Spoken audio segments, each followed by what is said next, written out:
Hello everyone, welcome back to my channel. I am back with a new video and new chapter which is data handling. So we will discuss fourth chapter later. So start the chapter. First we have to know about pictograph. What is pictograph?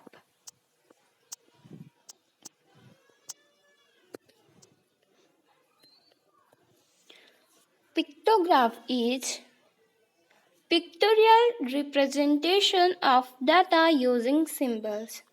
मतलब जो representation हम लोग pictorial representation करेंगे जो कि symbol को लेके data का रिप्रेजेंटेशन करेंगे. ओके, सो हम मान लेते हैं कि यहाँ पर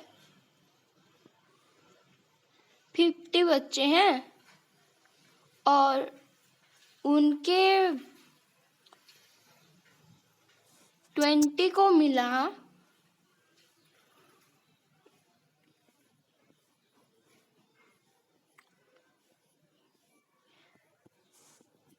10 चॉकलेट बार है ये. तो 20 लोगों को मिला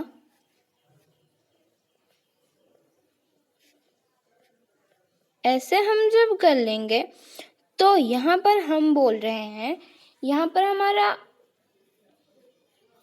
जो वैल्यू है एक चॉकलेट बार की हम तो वो है 10 और यहाँ पर जब हम 2 चॉकलेट बार दिखा रहे हैं तो यहाँ पर हमारा आ जाएगा मतलब 20 लोगों को 20 बार मिला है ईच.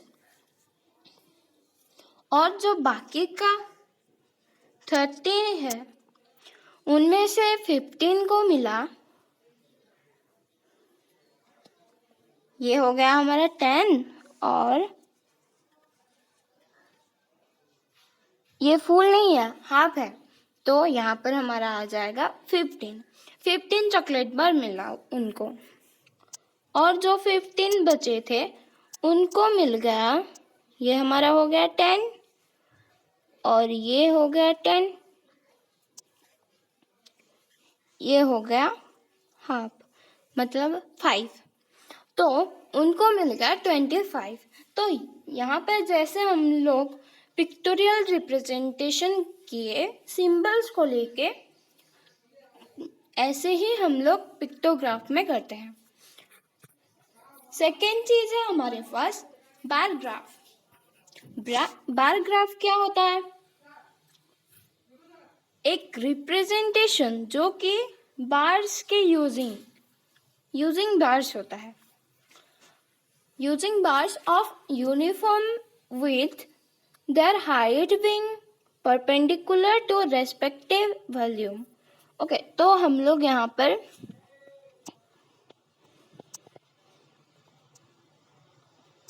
एक बार ग्राफ का लेते हैं एग्जाम्पल. तो हमारा यहाँ आ जाएगा, हमारा यहाँ पर दिया गया है 4 सब्जेक्ट जैसे कि मैथ, हिंदी, इंग्लिश और सोशल साइंस. तो यहाँ पर बोला गया है कि एक ईयर में 4 सब्जेक्ट में जो मार्क्स होते हैं बच्चों का उनका डाटा दिया गया है. यहाँ पर हम 50 ले रहे हैं, 50 के ऊपर 100 आ जाएगा, फिर 150, 200, 250 ऐसे चलता रहेगा 300. तो यहाँ पर हमारा फर्स्ट आ जाएगा सोशल साइंस. SST भी हम लोग उसे लिख सकते हैं. तो SST में बच्चे लाए हैं 150 मार्क्स और यहाँ पर हमारा आ जाएगा हिंदी. हिंदी में बच्चे लाए हैं 200 मार्क्स। तो हमें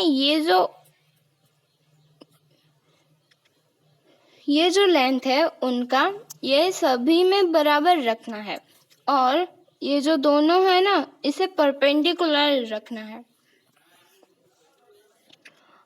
और मैथ्स में लाए हैं 250, और इंग्लिश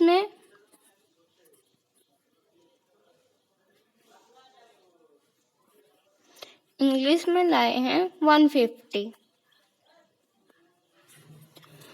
तो यहाँ पर ऐसे करके हम लोग बार ग्राफ बना सकते हैं। तो अब हम देखेंगे डबल बार ग्राफ।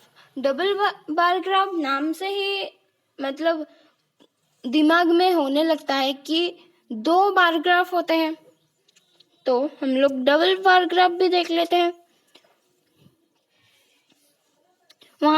यहाँ भी सेम एग्जाम्पल लेते हैं, जैसे कि मैथ्स, हिंदी, इंग्लिश, एसएससी।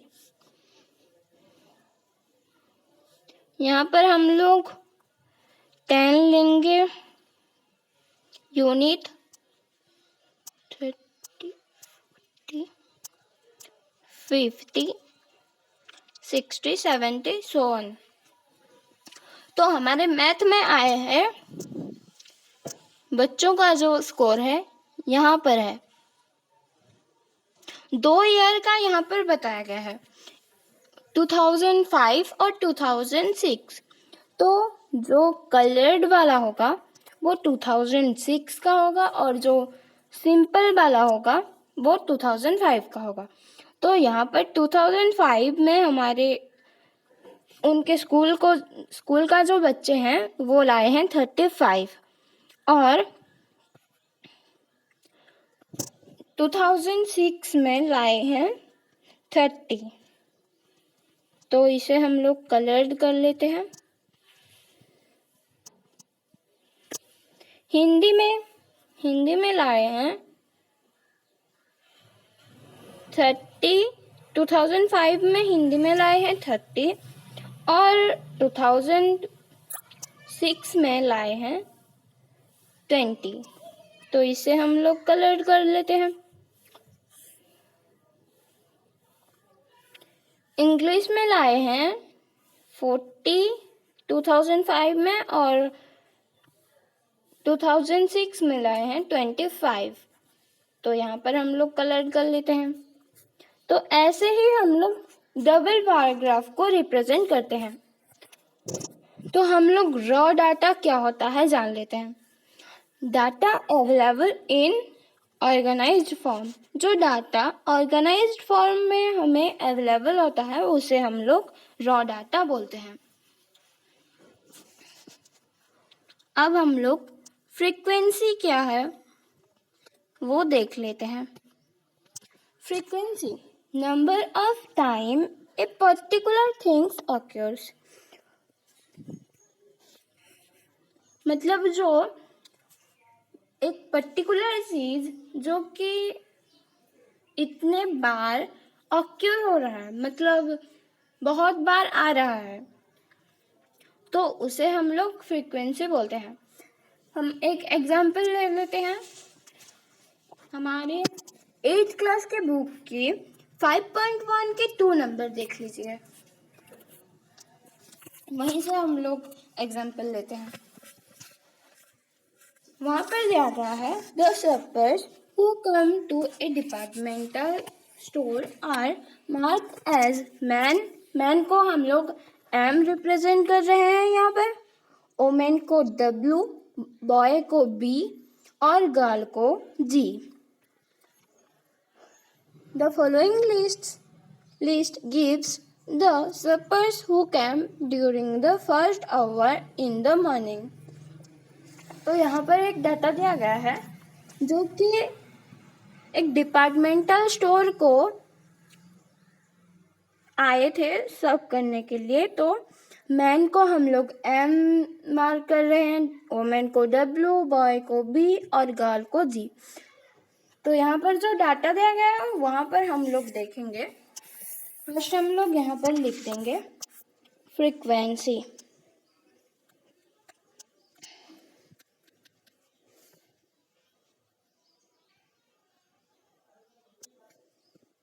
यहाँ पर मैं F मार्क कर दे रही हूँ।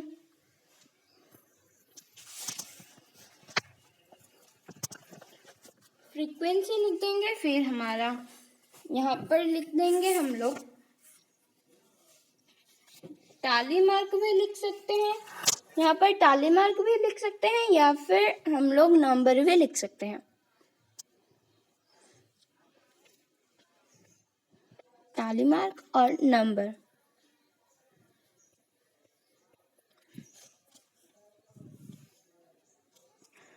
हमारा यहाँ पर सब पर कौन कौन थे हमारा? W मतलब ओमेन, M मतलब मैन, B मतलब बॉय, G मतलब गर्ल।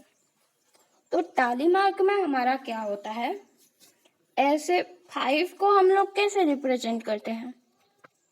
ऐसे 4 ले लेते हैं, फिर ऐसे कर लेते हैं। तो यहाँ पर भी हमारा टाली मार्क्स ऐसे ही बनेंगे। तो हम लोग यहाँ पर फर्स्ट काउंट कर लेंगे कितना वुमेन आए थे, कितना मैन आए थे और कितना बॉयज आए थे और कितना गर्ल्स आए थे। तो हमारा वुमेन आ जाएंगे 28। तो यहाँ पर नंबर में हम लोग लिख देंगे मैन आए थे 15 और बॉय आए थे 5 और गर्ल्स आए थे 12। तो यहाँ पर हम लोग जब टाली मार्क्स करेंगे तो 1 2 3 4 और ये एक होगा 5। तो ऐसे ही हम लोग 28 बना सकते हैं। 5 5 10 हो गया। 15 20 25 और 3 आ जाएगा, क्योंकि 25 + 3 = 28। 15 का क्या करेंगे? 5 10 15, यहाँ पर 4 है। और बॉयज का 5 हो गया, यहाँ पर हमारा 5 हो गया। 12 गर्ल्स का 12 है, तो 1 2 3 4 5 10 10 + 2 12। ऐसे ही हम लोग फ्रीक्वेंसी टेबल को रिप्रेजेंट कर सकते हैं। तो आज के लिए इतना ही। Thank you.